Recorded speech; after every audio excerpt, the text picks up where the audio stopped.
Representative Ilhan Omar, DMN, finds herself at the center of controversy once again, this time, over her description of the terror attacks of September 11, 2001, as an event where some people did something. In her telling, Muslims were the real victims of 9/11 because, according to her, their rights were violated in the aftermath. Omar's defenders, including Representative Alexandria Ocasio-Cortez, DNY, are reinforcing that claim by turning Omar into a victim in the present debate. In truth, Omar's revisionist version of history reveals something important about the myopic nature of her worldview. Just as she turned House Democrats' weak response to her own anti-Semitism into a victory for Muslims, by claiming, falsely, that their resolution was the first time Congress had condemned anti-Muslim bigotry, Omar has inverted the terror committed against Americans by Muslims in the name of Islam into an attack on Islam by the American people. Some facts are in order. There were, in fact, Muslim victims on September 11, innocent civilians, both American and foreign, who were murdered by Osama bin Laden's al-Qaeda fanatics. And there was a bump in prejudice against Muslims, though far more muted than Democrats claim. American leaders bent over backwards with proclamations that Islam was a religion of peace. Congress passed a resolution condemning anti-Muslim bigotry, which Omar has forgotten. A few weeks after the attacks, the U.S. went to war in Afghanistan, not just to destroy al-Qaeda, but also to liberate millions of Muslims from the oppressive rule of the Taliban.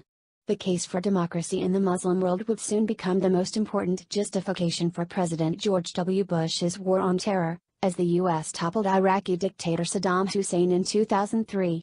Later, Bush sent tens of thousands of additional troops to quash Iraq's terrorist insurgency. Thousands of Americans were victims of radical Islam on September 11, thousands more died in the Middle East to defend the human rights of Muslims. That cause now appears ill-fated, given the cultural illiberalism of the Arab and Muslim world. But there can be no doubt that the practical consequence of 9/11 was that Americans rushed to defend Muslims from terrorists and tyrants in the Islamic world who had also become a threat to the safety and security of Americans. There were many Muslims who condemned the 9/11 attacks.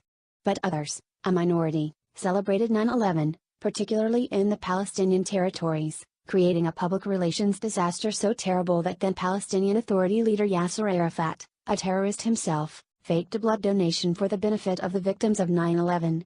Then candidate Donald Trump drew criticism in 2016 for remembering, albeit very inaccurately, that a few Muslims in America had also celebrated.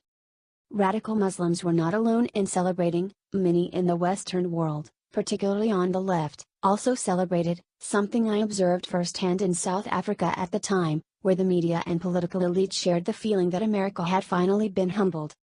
Indeed, Omar's own worldview seems to have been shaped by the academic left just as much as, if not more than, her Muslim background, as evinced by her odd passion for the transgender cause. One of the central themes of the left is that oppressed or subaltern groups do not have agency, they are just victims. That is how Omar approaches radical Islamic terror. In 2013, for example, she claimed terror by the Somali group al-Shabaab was a reaction to U.S. involvement in other people's affairs. Muslims, to Omar, are powerless to question themselves critically, or to better their lot. It is not a view shared by all Muslims, but it does hurt Muslims as a whole.